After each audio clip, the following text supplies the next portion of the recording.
for over a year now, the Sudanese Armed Forces and the Rapid Support Forces have been at each other's throats. The fighting broke out in April last year. So what has been the effect of that fighting? Yes, the effect has been plenty. So as you said, it started a bit over a year ago, and in the beginning the fighting started in the capital Khartoum, but then it quickly expanded. And today it reached many parts of Sudan, especially also it reached the west again, the western region Darfur, where we already saw a genocide in the early 2000s, where about 250,000 to 300,000 people died. And we can see a repetition of that now. There's mass killing going on. There's an ethnic cleansing of the so-called non-Arab ethnic groups, or which are considered to be non-Arab. But then, of course, also Khartoum, the capital, is sieged. Many other cities are under conflict. And yeah, it's pretty devastating today. We have about more than 10 million people that are displaced. So it makes it the biggest refugee crisis on this planet. And official numbers used to say there would be about 12,000 people dead, which we always knew was a heavy understatement, because we have actually no idea how many people died, because many areas, they're like out of touch. We don't have internet. They sometimes don't even have phone connection. So we don't know what exactly is happening. But now even the UN said that this must be probably factored by 10. And some experts have spoken of already about 200,000 people dead. And yes, so about 2/3 of the country's hospitals are out of service and out of work. They lack all kinds of supplies. People are dying not only within the conflicts, but they're dying of all kinds of diseases, whether it's malaria or diabetes or any other disease, because there's just no supplies anymore. There's a lack of oxygen, like even in areas where there's no fighting. And I think the worst of all is that Sudan is running rapidly towards a famine. So about 25 million people are threatened by hunger now. I think that's what the WFP said. And it's yeah, there's a lack of humanitarian aid. People are starving and people are dying of hunger even in the refugee camps. So yes, it's a pretty terrible situation. And this is all in 1 year. This is incredible. Yes, it's all been in the past year, and it's, as I said, probably if I think once the conflict is over, to be honest, I think if we really cover up all the things that are happening on the ground, which we don't know of yet, I think it will be a very negative surprise. Look, could you briefly go through the revolutionary history of Sudan and also its counter-revolutionary history? Yes. Well, Sudan has both a very long revolutionary history and a very long counter-revolutionary history. So since its independence in 1956, independence of the colonizers of British Egyptian rule, it had been in this, which Sudanese refer to as their vicious circle. It's been in the circle of revolution and the trying of establishing a democracy, and overthrown by a military coup d'etat, which then established military dictatorship, which then eventually was overthrown again by a revolution. So it had two primary revolutions, and then the recent revolution was in 2018-19, where a long-term dictator, Omar al-Bashir, was overthrown by very peaceful popular uprisings, which continued to go out to the streets for peaceful protest for about 9 months, or like 6 months, until he stepped down, or he was forcefully stepped down. But then they continued to go out, and then they established a sit-in similar to what we knew from Gezi in Turkey or Tahrir Square. But this one lasted for 3 months, so it was quite powerful, and hundreds of thousands of people from all over the country came to Khartoum, and they stayed in the sit-in and established like a city within the city.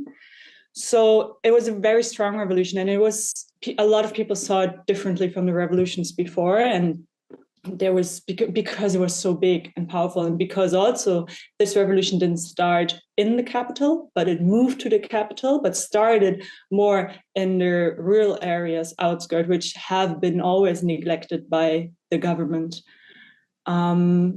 So then there was this revolution. There was a transitional government that was established in August 2019, which was made of a power sharing agreement between the military as a military council and the civilian powers, especially the Forces of Freedom and Change, the FFC.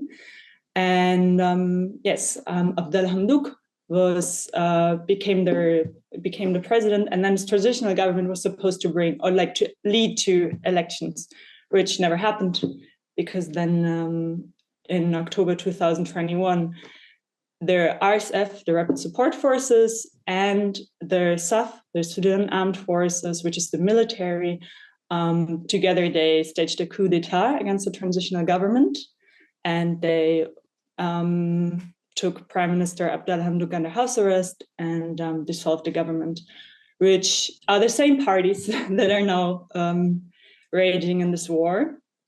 And it's especially also the same leaders. It's Abdel Fattah al-Burhan as the leader of the military, the SAF, and it's Hamad Hamdan Dagalo, which is also rightly called Hemeti, who is the leader of the RSF.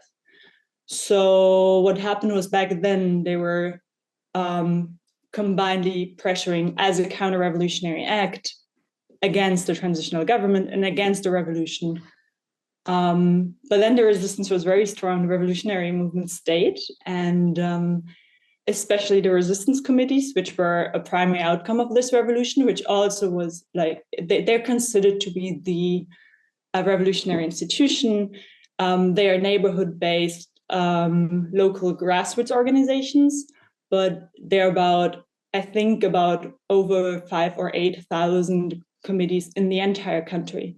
So they're very strong. They work within their communities, and they're very well connected, which made them very powerful, and which also made their resistance to the coup very powerful.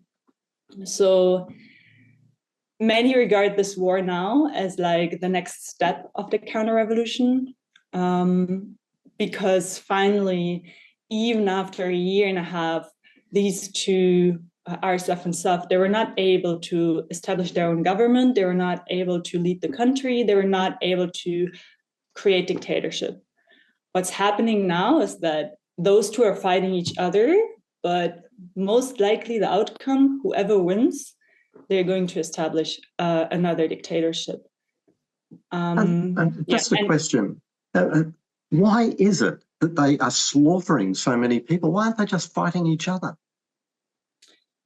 Because they're fighting each other, but they're also fighting the civilians, because finally what they want is power. They want to stay in power, and they want to get it all. And the revolutionary movement has been, as I said, incredibly strong. And even until this war, even like the situation deteriorated greatly in Sudan. Like there was high inflation, there was already raising poverty, but people still remained, they still refused dictatorship. So the only way to really get power is to also kill civil society. It's to fragment the revolutionary movement. So what both parties are doing now in this war, despite fighting each other, where they're still combined, is attacking civilians, whether it's by the bombing of the SAF, or if it's the looting of houses and land grabbing by the RSF. And both are especially targeting members of the resistance movement. So there's been many reports of them abducting, killing, arresting members of the resistance committees. and people need to escape, people need to work underground. They're even now attacking their emergency response rooms, which are humanitarian aid organizations, which also come, that it's important for them mostly to say they're not the resistance committees because exactly they're being attacked, but they have their basis from the resistance committees, but they're basically civil society organizations that are providing first aid and humanitarian aid, which is lacking from the outside. So they're very important, but even those people are being attacked. So I think it's their only way to get back to power. Good God. Are there any outside forces that are intervening in this, supporting either side? What's the interest, what's the involvement of any Western powers?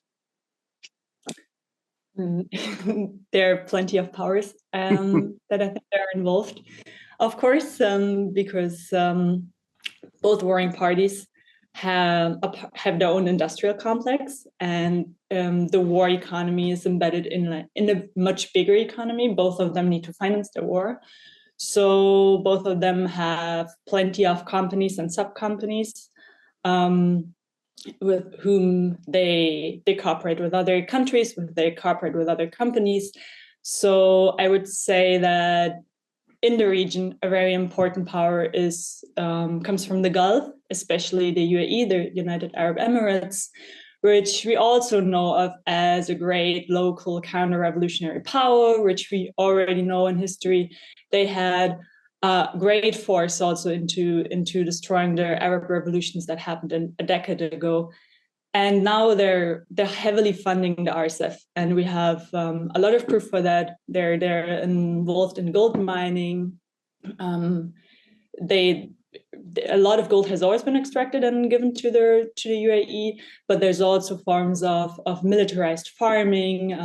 It's a lot also about livestock. The Gulf doesn't have a lot of farming, so they tend to use other countries, especially from sub-Saharan Africa, where Ethiopia, it's also similar, where they get their livestock from. And so they're also fueling the war. It's the Gulf states in general, they have very little interest in Sudan establishing a democracy. And also there are also many other countries like Russia and the Africa Corps, formerly Wagner Group, the mercenaries, they have been active in Sudan for many, many years. And they've also always participated in extractivism. So all of these countries, they have no interest of the war to stop, because the extractivism is going on still, and it's going on better than ever before, because now there's no one to prove anything anymore. Yes, but also for the West, I think for the West, it's mainly abundance, I would say. There's very little effort, or not enough effort taken to really engage into negotiations, to engage into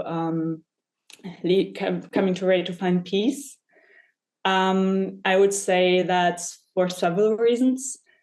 One may be, as Cameron Hudson, he's a Sudan expert from the US, he once said there's kind of a Sudan fatigue going on, because Sudan has always been in this war and interwar state ever since its independence. So there's a bit of this feeling of like giving up on it. And so the revolution was like this last big hope, and there was a lot of investment also coming from the West. There was a big support for the transitional government, of course, also with like the interest of the respective nation states, but there was support. And now I think many are just, they don't see the change, they don't see hope anymore, so they just step back. I think that's one part. I think the second part is that geopolitically, especially for Europe, Sudan has mainly always been interested for them because it's an important focal point for migration routes. Because not only has Sudan always had a lot of refugees for themselves, but also it's exactly where people from Eastern Africa, but also from Sub-Saharan Africa, they take the route through Sudan, going to Libya, and then from Libya are starting their way through the Mediterranean. So, and we know about the Khartoum process and the EU, how they funded the RSF. For many years, they actually legitimized the RSF as a legal or as a state executive power. So now that there's this war, the migration route is more or less off. People can no longer pass it so well.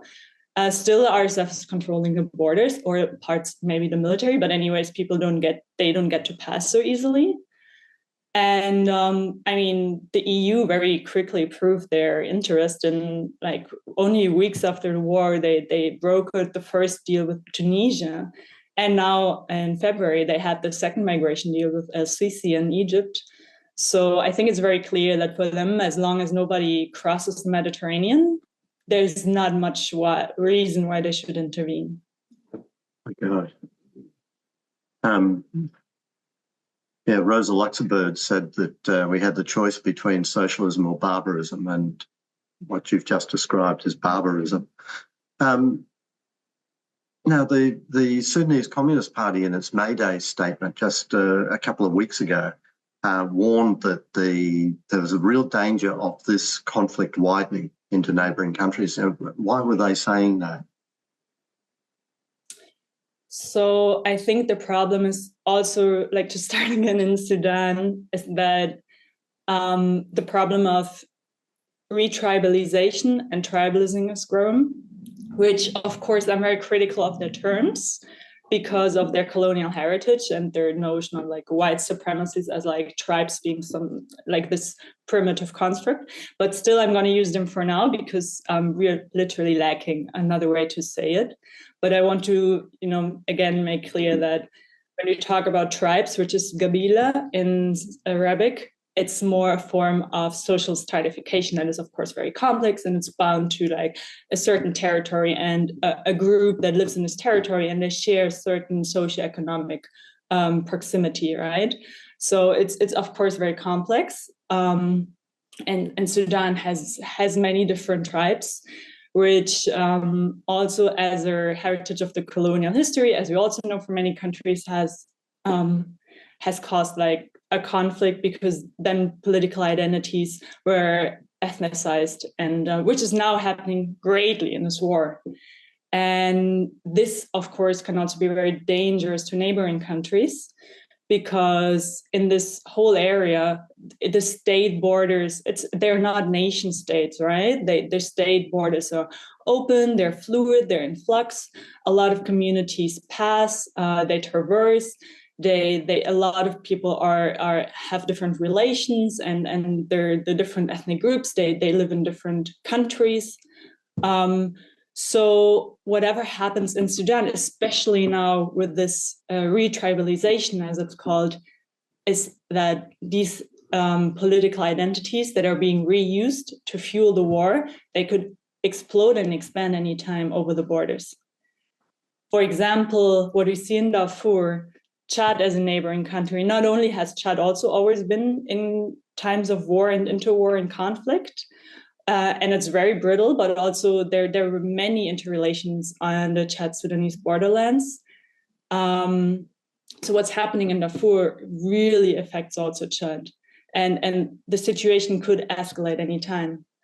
But also, for example, if you look at South Sudan, which also has always had one form or the other of civil war going on, and we know that as well. Now the RSF started recruiting people from the borderlands, from different ethnic groups over there, so that causes further tension. They're also recruiting from the Sahel region, so like conflict spread generally. We know that, especially if it's about non-state actors, because they multiply and they also work in some kind of grassroots organization. So we know that already, but now that it's being more and more ethnicized and essentialized, it's going to become much more dangerous. Also, I already talked about the famine, poverty and hunger also spread. And we right now, what we're doing as the West, we're leaving all the neighboring countries alone with these hundreds of millions of refugees, but hundreds of thousands in each respective region. We're leaving them alone. And the poverty also spreads and expands to their countries. And that also, of course, fuels the conflict. So the famine also in Sudan is not eventually going to stay in Sudan. Wow. Okay, so we in the imperialist heartlands, what can anti-imperialists do? What demands can we raise that can make a difference here? So I think first and foremost, the demand must be peace. And we should all demand of our governments to really engage in diplomatic efforts to really try to get to peace, and not the kind of peace as stability, as in terms of, well, whatever, it's a failed state, let people kill themselves there, but like a real peace that comes from the ground. So for that, it is necessary that we talk to the resistance committees, we listen to the resistance committees, we support the committees that are still existing and they're still trying to have their efforts, and also ask of our governments to listen to the committees and not just listen to some of the political elites, as it has always been part of the history in Sudanese politics and especially international interventions. So I think that is the most important. But then, of course, humanitarian aid. I just spoke briefly about the situation in the camps, but it's terrible. Even within us, talked about their hospitals, they need supplies, and it's basically forgotten. We need humanitarian corridors. We need really strong humanitarian aid, which is heavily underfunded, because I know there are many other conflicts also right now on this planet, but really Sudan is underfunded and underlooked in every single direction. So that would be the second part. And then, of course, the Geneva Convention, we need to establish escape routes. We need to help people to escape the country, and not just to the neighboring country, but really need to give them safe harbors in the countries that are actually safe, which are none of the neighboring countries. Mm-hmm. And we need to enable this and not block migration further. So I think as long as this is not done, nothing could come out of it. And then, of course, another thing that's really important, and I don't know how the situation is, especially in Australia, but what we do, especially as the West, is we need to call for a weapon embargo, and we need to stop sending weapons.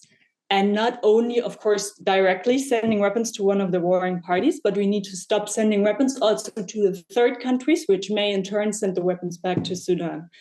And also drying them out financially and economically, which means drying out the industrial complex in which these two parties are embedded. That is very difficult, but there's been a lot of great investigation that has shown all the different complex interminglements and how these companies work. So again, then that doesn't mean only to cut business with these companies, but it also means cutting business and putting political pressure on all the other countries, namely, for example, the UAE, to stop doing business with them. Because if it's not, it's a globalized work. They work like these capillary vessels. So if we don't work all jointly together, it's not going to work. It needs to really radically be dried out. And I don't think as long as we don't do this, it's just going to remain symbol politics. As long as we just have a conference here and a bit of humanitarian aid there, it's just greenwashing, but it's not actually helping. So I think these would be very important demands. Right. Look, thank you very much, Saskia. It is truly heartbreaking that the revolutionary movement in Sudan has been faced with this effectively a genocide, because those revolutionary committees were so wonderful. But anyway, the struggle continues, and here in Australia, there's quite a number of Sudanese refugees They've been here for a long time, and Red Ant works with them, and we will continue to do so. Thank you very much for joining us and telling us everything that you have. Thank you. Thank you so much for having me.